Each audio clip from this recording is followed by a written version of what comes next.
What's going on, my PT peeps, my Walking Dead family, and my fighters? And one eyebrow, also known as PT. Don't know if I'm winking or blinking, but I'm definitely thinking about the Walking Dead Season 10, Episode 16. Spoiler warning for all things Walking Dead, show, comics, everything related to the Walking Dead. But everybody's asking, are the spoilers true that came out recently?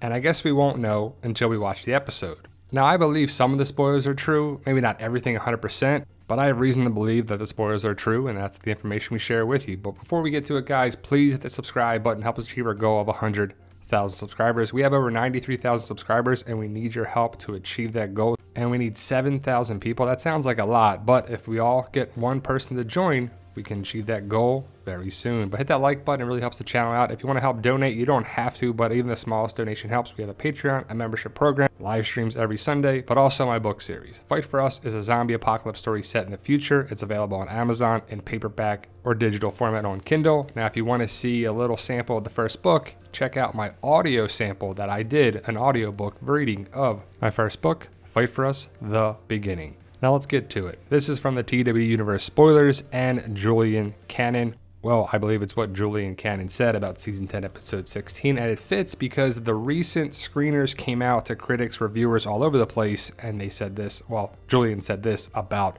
the episode. Certain Doom is the same name as the comic issue, number 167 of the Walking Dead comics, and the name of Volume 28 History with the same name, although there are some moments that have been adapted from this story. The Whisperer War, Volume 27, and Lines We Cross, Volume 29. There are great moments of 2 of 3 stories that didn't appear on screen, and I wish they did. First and foremost, I'd like to say that the VFX team did an amazing work on the special effects. The wait was so worthwhile for the episode's post-production process to be finished, and I totally understand why the delay was necessary.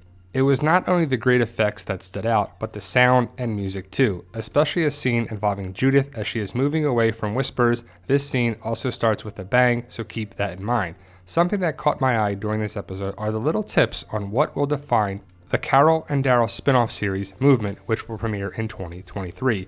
These little tips are seen and heard throughout the episode between the two characters, especially towards the end of the episode. New Mexico?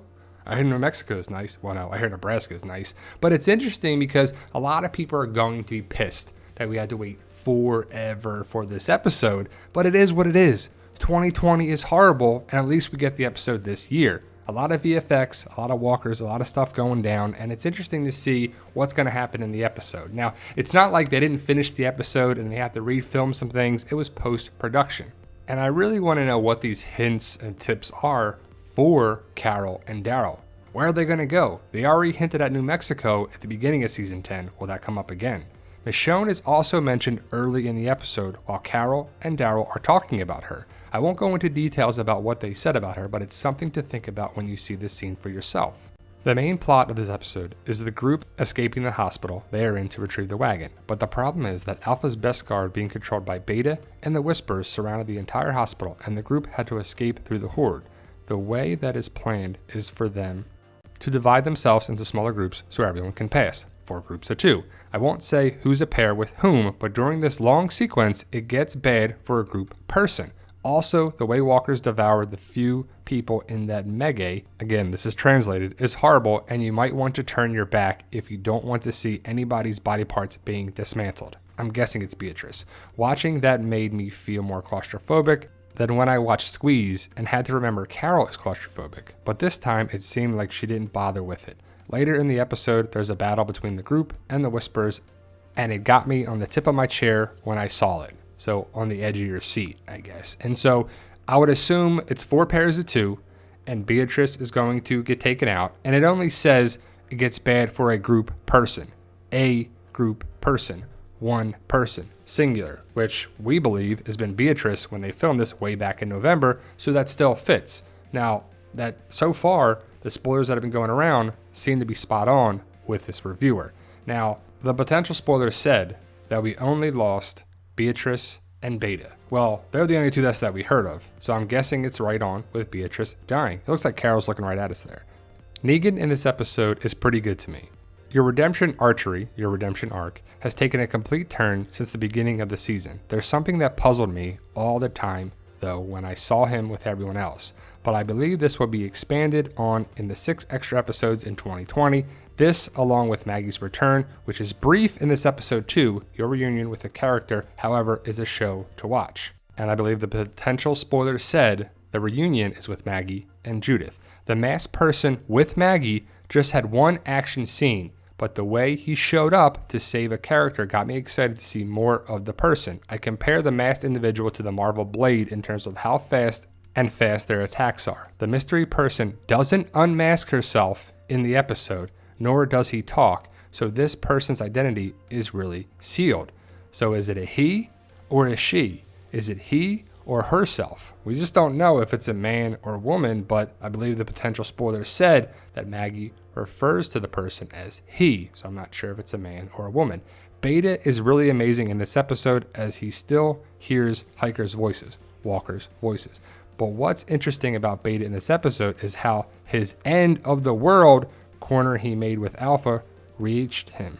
Here's a teaser I can say. There's a fight between Beta and Negan. Can't go into details about who wins or loses, but another character gets involved in the fight too, but I'm disappointed at how fast this fight went, especially since everyone, including me, couldn't expect this confrontation to be adapted from the comics to screen. So I'm sure it was like, I can't wait to see it from comics to screen, but the potential spoiler said it's Negan and Daryl who take down Beta. The masked person, in the potential spoilers at least, said that the masked person saves Father Gabriel. Beta goes bye-bye in the potential spoilers. Go check out the videos if you haven't already, but you'll find out what the potential spoilers are actually saying. But Beta is taken down by Daryl, who helps save Negan. So it's Negan and Daryl versus Beta. And again, potentially, allegedly, we'll see that. One of the best scenes from this episode, and for this season, it involves Carol and Lydia. It's very poetic when you watch. I wasn't really convinced of the dynamics of the two characters when they started to relate at the beginning of the season, but this scene really put me in its dynamics. The way this scene was filmed makes you believe that one of the characters would do something tragic, but it didn't turn out like you expected, and I love the way it was filmed. At the end of this beautiful scene, I believe the entire fan base will agree on how masterful it was filmed and acted. I'm not kidding. When I say this scene will be memorable. Also made me think Carol feels like she's finally relieved of everything Alpha put her through. I didn't forget Eugene, Yumiko, Ezekiel, and the princess. Stephanie's encounter journey is shown only for a short period of time in this episode, but comic book readers will be excited about the episode finale. Also, Princess says a very hilarious sentence to Eugene, and I couldn't hold my laugh when I heard her say that, and when everyone else reacted. And I believe the word is that the episode is 44 minutes runtime. Without commercials, it's 44 minutes. So I think that Carol and Lydia's moment is when the walkers are falling off the cliff or the edge or the mountain to their doom, and Lydia thinks about joining them, and Carol stops her, is what I believe the potential spoilers say, and what Julian, the reviewer, is actually referencing here. But I can't wait to see it. And Carol is great, Lydia's great, and I can't wait to see where their dynamic goes for season 11. It sounds like season 9's finale when, Lydia was going to take herself out there and Carol stopped her, so that happens again. I think Carol is going to feel relieved when the Walker Horde is gone, Beta's gone, Alpha's already gone, so the threats are gone. And I'm glad Princess has another funny line or funny one-liner because she is hilarious, and I can't wait to see what's in store for that character for season 11. Overall, love this episode. It's the best season finale since season 5 and made you look forward to next season. All major questions are answered in this episode, including an unexpected return. There were a few things that disappointed me in this episode, especially when we didn't have any big comic book deaths adapted to the screen. But there are deaths in this episode. This episode will be universally acclaimed by the community of The Walking Dead when they see it on October 4th. P.S. Gabriel's story in this episode is great. So we didn't have any big comic book deaths adapted to the screen. So I guess we're not getting the Father Gabriel tower death or the Andrea death. And that's probably going to bother a lot of people. It's not going to bother me because the story is what it is. And like I've said time and time again, the show is the show and the comic is the comic. The show does not do 100% what the comic does. But they're setting up the Commonwealth story arc. I can't wait to see where that goes. And I know when you read the spoilers and you're like, oh man, that sounds pretty crappy. But it can be way better. There's been a lot of times where I've read spoilers and I wasn't excited for the episode and the episode was great. Now, as of right now, we have 2 spoiler videos. A lot of people are watching this one and not so much the other one. I don't know if they're getting notified about it or they can't find it or what it is, but there's two videos. Two spoiler videos about potential spoilers that may or may not occur in the episode. And I know a lot of people are like, well, are these confirmed? Are they not? They didn't come from the big spoiler site that doesn't exist anymore, so people don't know what to believe. And I know there's people online saying that the spoilers aren't true and this is wrong and that's wrong and we don't see that character, but then other people are saying we do see that character. So I can't wait to watch the episode, but just think logically, does it make sense that one person is going against a bunch of people, what they're saying? I don't know. But let's hurry up, October already. We can't wait to watch the episode. And I know a lot of people are going to be pissed if we don't have the big comic book deaths, but it doesn't sound like we have them at all. But thank you guys for watching. Stay safe and tell them, Daryl. No, we love you guys.